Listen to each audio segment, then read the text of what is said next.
les déchets, des yeux et des mains sont indispensables, on est d'accord. Pour vous aider à bien trier, il vous faut un smartphone et télécharger l'appli Guide du tri de Citeo. Un doute au moment de trier? Le Guide du tri vous donne la règle de tri précise partout en France. Vous ne savez pas où déposer vos déchets? Le Guide du tri vous aide à trouver un point de collecte à proximité. À quoi sert de trier? Le Guide du tri calcule l'impact environnemental de votre geste de tri. Pour vous faciliter le tri au quotidien, téléchargez l'appli Guide du tri de Citeo. Cet été, les apéros du jeudi reviennent au Château du Grand Jardin à Joinville. Venez déguster les produits du jour et vous rafraîchir dans une ambiance musicale et conviviale. Boy, boy, can you get it down? Come on, good boy, boy, you should be enough. La bohème, la... Et si vous réservez 48 heures à l'avance, obtenez un avantage sur votre soirée.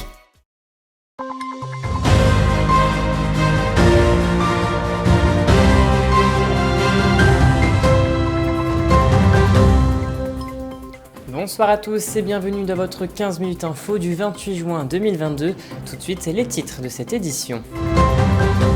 La nouvelle édition de Saint-Dizier, l'été va bientôt être lancée, faire passer un bel été aux Bragardes. Voici la mission sociale et attractive présentée par la mairie de Saint-Dizier. Après quelques mois depuis les premiers bombardements en Ukraine, les familles essaient de se reconstruire. À Saint-Dizier, 2 familles sont hébergées gratuitement grâce à la paroisse.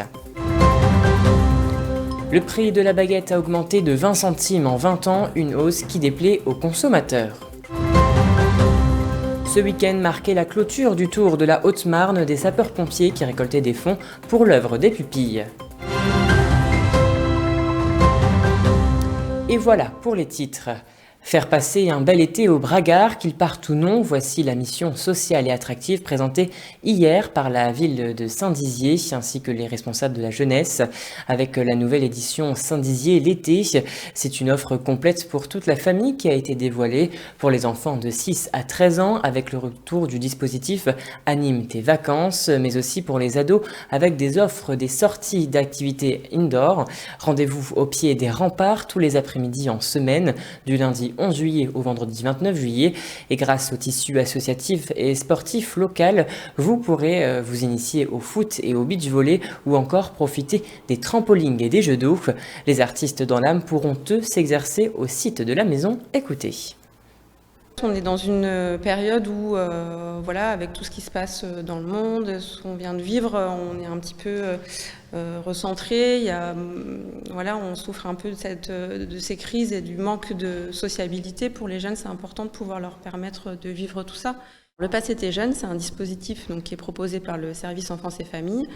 C'est un pass qui donne accès à des loisirs, du shopping, de la restauration, des stages de découverte. Donc c'est pour les jeunes qui ont entre 11 et 18 ans. Ça se passe du 1er juillet au 31 août.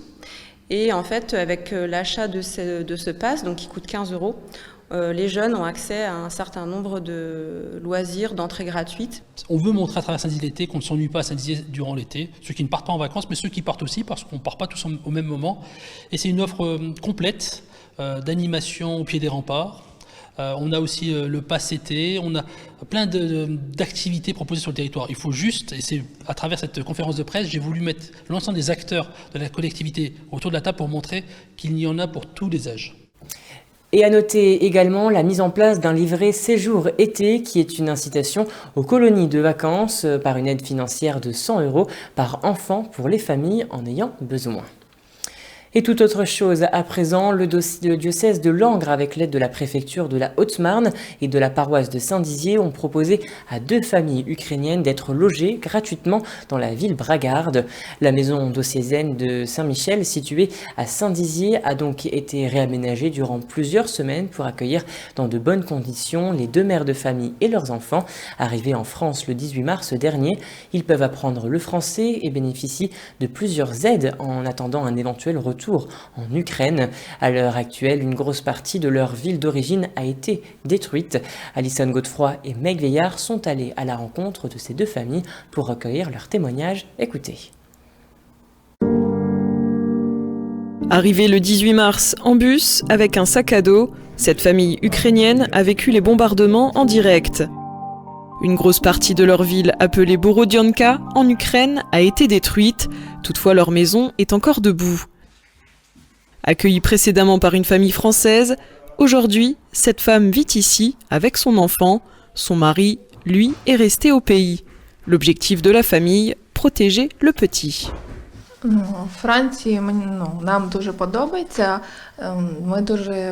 Je suis très reconnaissante parce que j'ai été bien accueillie. Nous sommes logés dans de bonnes conditions.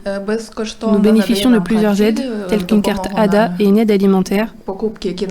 Je suis très reconnaissante pour l'aide que nous apporte la France. Actuellement, l'armée n'hésite pas à tirer sur les civils et sur les véhicules tentant de fuir le pays. Cette situation ne favorise pas du tout le retour de ces familles ukrainiennes dans leur pays d'origine. Donc l'école, ça va. Au début, c'était dur, je n'aimais pas trop. Mais là, franchement, tout va bien. Mais je préfère quand même mon école et ma classe en Ukraine. On s'est dit que cette maison était vide et peut-être qu'il était bon de pouvoir accueillir. Donc j'ai tout de suite pris contact avec Monseigneur de Metz-Noblat, notre évêque, pour lui demander ce qu'il en pensait. Par retour, très spontanément, il m'a dit, eh bien oui, si tu as une équipe pour mener cela, il faut y aller, on peut faire quelque chose pour ces Ukrainiens qui arrivent. Pour cette autre femme avec son enfant, c'est presque le même cas de figure. Ils vivent ici et son mari est resté au pays. On va rentrer en Ukraine sans aucun doute, puisque c'est là-bas qu'est ma vie, mon mari, ma famille et mes amis. Ce projet de proposer aux réfugiés une maison a pris du temps. Il aura fallu rénover celle-ci pour qu'elle devienne accueillante et chaleureuse en l'espace de 2 semaines. Et ce, grâce aux dons de meubles, mais aussi aux dons d'argent de la paroisse de Saint-Dizier. Cet élan de générosité de la part de la communauté chrétienne et de la préfecture est fort apprécié. Alors la suite, c'est là où c'est une grande aventure que nous vivons avec nos amis, parce que malheureusement, on ne sait pas jusqu'à quand nous maintiendrons cet accueil. Nous espérons pouvoir le tenir tant que ces familles en auront besoin. Cette maison divisée en 2 appartements de 3 pièces héberge donc ces 2 familles gratuitement. Depuis le début du conflit, plus de 5 millions d'Ukrainiens ont fui leur pays en guerre vers des pays européens. Et passons à présent à l'image du jour. Avec l'été, la ville de Vitry-le-François décore ses allées comme on le voit sur cette image. Cette année, la rue de l'Abondance qui est parée d'un ciel fleuri. Ce plafond de fleurs et de traverses végétalisées et de fabrication et conception française est composé de matériaux recyclables à 100%, précise la ville. Le prix de la baguette a pris plusieurs dizaines de centimes depuis plus de 20 ans, un constat qui ne s'est pas arrangé avec le début de la crise en Ukraine. Les consommateurs de la moulée ou de la baguette traditionnelle doivent donc trouver des alternatives pour moins en manger ou en acheter en petite quantité, une situation qui pourrait mettre dans le pétrin les boulangers. Un reportage de Julien Voirin.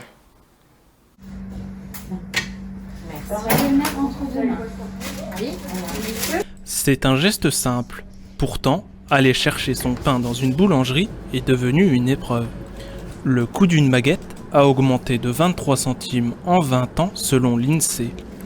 Elle était de 77 centimes en 2002 et est passée à plus de 1 euro il y a déjà quelques semaines. Ça fait déjà plusieurs mois que ça nous a percuté la hausse des blés, ainsi que les autres matières premières, comme le beurre, ça fait déjà plusieurs mois que ça augmente. Avec ce qui se passe en ce moment, ça augmente encore. À cause des hausses successives des matières premières, les boulangeries sont donc obligées d'augmenter leurs tarifs, poussant même le prix de la baguette à plusieurs euros. Première hausse, on a laissé comme ça, on a eu une deuxième hausse, on était obligé de passer à 95.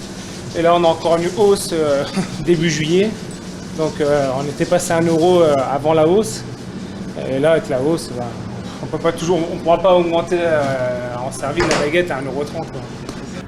Les habitués et consommateurs viennent toujours acheter leur pain quotidien, mais sont confrontés à d'autres augmentations. Nous, ils nous comprennent, ils comprennent tous les petits artisans. C'est dur, après eux aussi, la vie elle est chère aussi pour eux, que ce soit en boulangerie, que ce soit pour leurs courses de tous les jours. Ça a augmenté, quoi. Donc, on va dire tout le monde gagne un petit peu de la hausse, quoi. La guerre a abondé aussi, comme on dit. Pour certains, cela ne change pas leurs habitudes de consommation, mais d'autres vont moins en boulangerie. En cause notamment l'augmentation du prix unitaire. Ça, c'est la vie, hein. C'est la vie qui remonte et puis c'est tout. Hein.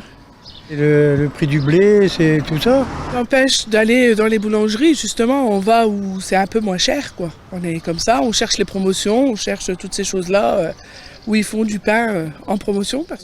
Tradition, ficelle, moulée, autant de baguettes qui ont connu une augmentation à cause notamment de la guerre en Ukraine.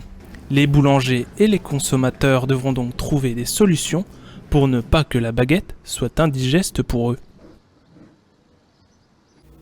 Et terminons cette édition avec cet exploit sportif et caritatif qu'ont effectué les sapeurs-pompiers à l'occasion du Tour de la Haute-Marne à vélo dans l'objectif de récolter des fonds pour l'œuvre des pupilles. Un périple qui a commencé à Froncles mercredi dernier et qui s'est achevé également à Froncles ce samedi à l'occasion de la Journée nationale des sapeurs-pompiers. Un reportage d'Elsa Jacobet. C'est ce samedi que le Tour de Haute-Marne des sapeurs-pompiers s'est achevé. Ils ont pris le départ ce mercredi 22 juin et ont roulé plus de 250 km. Au milieu de la course, à Éclaron, la motivation et la bonne humeur étaient encore présentes. Plutôt bien, la météo est avec nous malgré quelques averses dans le sud du département et puis un petit peu ce matin avant d'arriver à Doujon-le-Château, mais sinon la météo est plutôt favorable.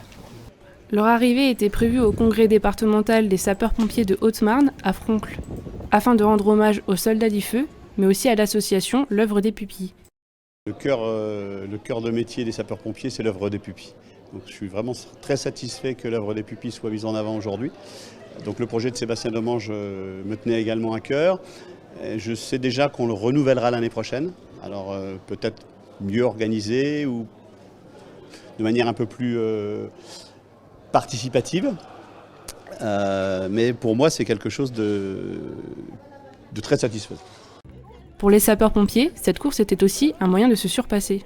C'est un très beau défi collectif, une aventure humaine, beaucoup d'échanges avec nos collègues sapeurs-pompiers dans les passages dans les casernes, puis avant tout un défi personnel pour une revanche sur moi-même, quoi.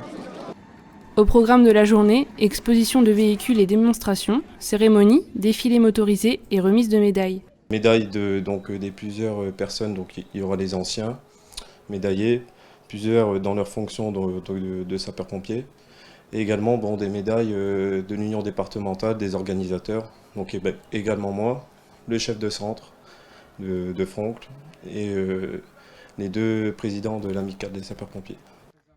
L'événement sera renouvelé l'année prochaine. D'ici là, il vous sera possible de vous entraîner sur votre vélo. Et voilà, c'est la fin de cette édition. Merci à tous de l'avoir suivi. Dans un instant, vos prévisions météo de demain, présentées par Manon de Fontis. En attendant, je vous souhaite à tous et à toutes une très belle soirée. Toute l'actualité qui vous concerne, à voir et à revoir dès maintenant sur puissancetélévision.fr et sur notre application mobile.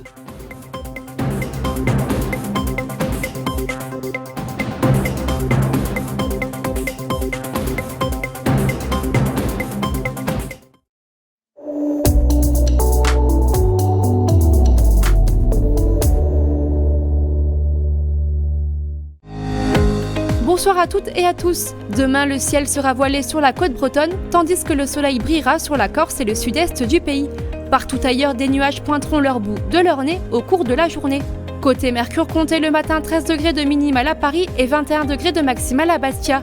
L'après-midi, il fera 20 degrés à Rennes, 24 degrés à Bordeaux et 29 degrés à Lyon. Malgré quelques nuages, le soleil brillera dans le ciel de notre région. Côté température, elles seront comprises entre 15 et 16 degrés le matin. L'après-midi, prévoyez 25 degrés à Bar-le-Duc et Chaumont et 26 degrés à Saint-Dizier et Vitry-le-François. Demain, mercredi 29 juin, nous fêterons les pierres. Je vous souhaite une excellente soirée sur Puissance Télévision.